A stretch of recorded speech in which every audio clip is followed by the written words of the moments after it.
एक बात समझाओ, इन सब चोरों के नाम मोदी क्यों है?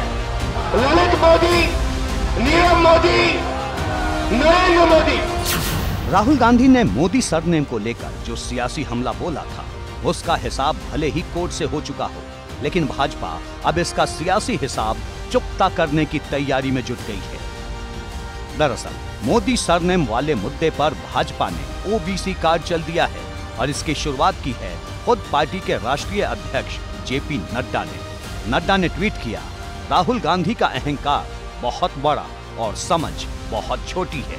अपने राजनीतिक लाभ के लिए उन्होंने पूरे ओबीसी समाज का अपमान किया, उन्हें चोर कहा। समाज और कोर्ट के द्वारा बार बार समझाने और माफी मांगने के विकल्प को भी उन्होंने नजरअंदाज किया और लगातार ओबीसी समाज की भावना को ठेस पहुंचाई।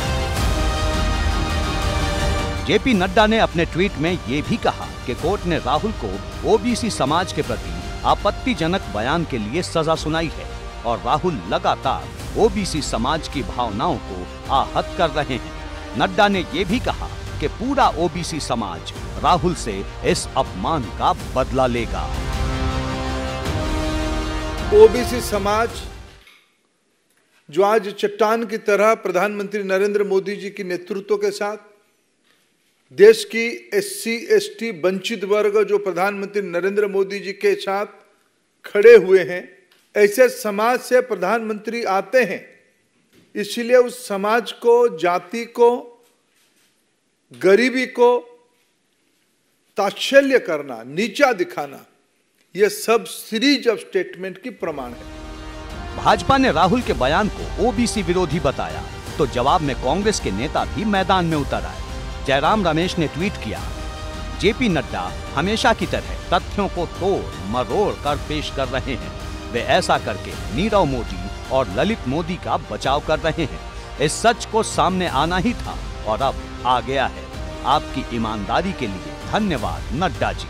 अब कृपया अडानी पर भी थोड़ी ईमानदारी दिखाएं। ओबीसी को तो ये नजदीक नहीं लेते थे और शेड्यूल कास्ट शेड्यूल ट्राइब्स को भी नजदीक नहीं लेते थे। जिस वक्त कोई पूछता नहीं था, इनके आरएसएस वाले भी उनके नजदीक नहीं जाते थे। ये मनुस्मृति में विश्वास रखने वाले मनुवादी लोग ये क्या बैकवर्ड का भला करेंगे, ये क्या बैकवर्ड के बारे में बोलेंगे, ये तो बैकवर्ड को कुचलने के तरीके ढूंढेंगे। 1 साल बाद लोकसभा चुनाव है और यूपी से लेकर तमाम राज्यों में ओबीसी वोटर की कितनी अहमियत है, ये हर दल को बखूबी पता है। उत्तर प्रदेश तो वो राज्य है जहां ओबीसी वोटर की आबादी 50% से ज्यादा मानी जाती है। यही वजह है कि भाजपा का करीब करीब हर नेता मैदान में उतर आया है। स्वतंत्र देव सिंह ने ट्वीट किया, संपूर्ण ओबीसी समाज का अपमान करने वाले पूर्व सांसद राहुल गांधी जी को अपने कर्म अनुसार दंड मिला है। हम अदालत के फैसले का स्वागत करते हैं और कांग्रेस जो सदैव से पिछड़ों की, दलितों की, वंचितों की, गरीबों की विरोधी पार्टी रही है,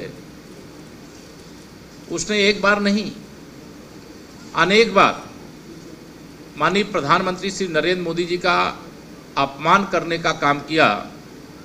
कभी उन्हें नीच कहा, कभी उन्हें चोर कहा, कभी उन्हें मौत का सौदागर कहा। इसका इस्तेमाल हो रहा है लालू जो खिलाफ, वो नहीं है बैकवर्ड। कर्नाटक के अध्यक्ष के खिलाफ तमाम रेड्स हो रही, वो नहीं है बैकवर्ड अध्यक्ष। जो शेड्यूल कास्ट के हमारे नेताओं पे हो रहा है वो शेड्यूल कास्ट के नहीं है। जो सवर्ण नेताओं पे हो रहा है वो नहीं है। तो इसका मतलब भाजपा सवर्ण, बैकवर्ड और शेड्यूल कास्ट भी नहीं। जिस तरह इन्होंने इंदिरा जी को जेल भेजा था, अब राहुल जी को जिस तरह इन्होंने सजा सुनाई है, उसका परिणाम यही होगा कि जनता इनका सफाया करे। ओबीसी वोटर का मुद्दा कितना बड़ा है, ऐसे इस बात से समझिए कि भाजपा ने पूरे देश में प्रेस कॉन्फ्रेंस की शुरुआत कर दी है। तेली और साहू समाज से जुड़े नेता हर जिले में प्रदर्शन कर रहे हैं। संभल में इस प्रदर्शन की तस्वीरें भी सामने आई। ये माहौल बनाने की शुरुआत हो गई है कि राहुल गांधी ने ओबीसी समाज की भावनाओं को ठेस पहुंचाया। फिर कांग्रेस पार्टी शायद गलती कर रही है। न्यायालय किसी के दबाव में नहीं होता, जजेज किसी के दबाव में नहीं होते। जज जो निर्णय देते हैं वो तथ्यों पे देते हैं, साक्ष्यों पे देते हैं, एविडेंस बेस्ड जजमेंट होता है। उत्तर प्रदेश में कई सीटों पर ओबीसी वोटर का दबदबा है। सबसे ज्यादा पूर्वांचल में इस समाज के लोग गिने जाते हैं। ऐसे में राहुल का 4 साल पुराना बयान भाजपा के लिए नई ताकत बन गया है।